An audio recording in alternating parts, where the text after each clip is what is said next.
كريمه سعدني، انا همشي وراء ارائك وهنجرب مانجو ستيكي رايس. هو اللي قالك عليه قعد يرشحه جامد وانا باصي بالكلام، معرفش حط عليه، اكيد كان حاطط نفس الشوربه دي. تعالى ندوقها. حاجه كده زي اللبن. ايه ده لبن جوز هند مسكر، اللي معايا ده سخن برضه، رز بلبن بس فاشل منهم. نديها بقى مانجا. دي حاجه حزينه خالص. بتاع شبه الرز بلبن، هو الرز فعلا ستيك، الناس ما غلطين، هم قاصدين فاهم، والصوص رديء قوي اللي هو بتاع جوز الهند ده. المانجا احلى حاجه.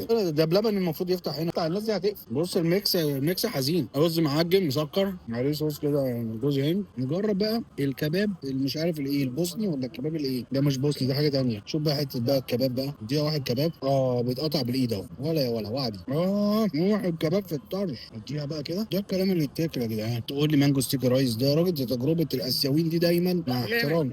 جامد جدا، رائع في الشوي. دوس باك. اسمه دوس باك، قاتل خالص الراجل ده. بص الكباب عنده حاجه ولا اروع. يا بصل كده، الله بص الدهنه سايحه خالص، جميل. ممكن اديها واحد دهنه كده اكتر من رائع. عمو الشوي بتاعه بسيط خالص، بسيط خالص وجميل. بما انك بتتكلم زعلان نسمع كلامك في حاجه زي دي. عمو ده محتاجين نقول له تسلم ايدك. عمو نفسي اعرف بلده ايه ده. بوسني برضو دوس باك، معرفش ده منين ده. دول هم افغانستان، باكستان، باكستان، اوزبكستان. اوزبكستان.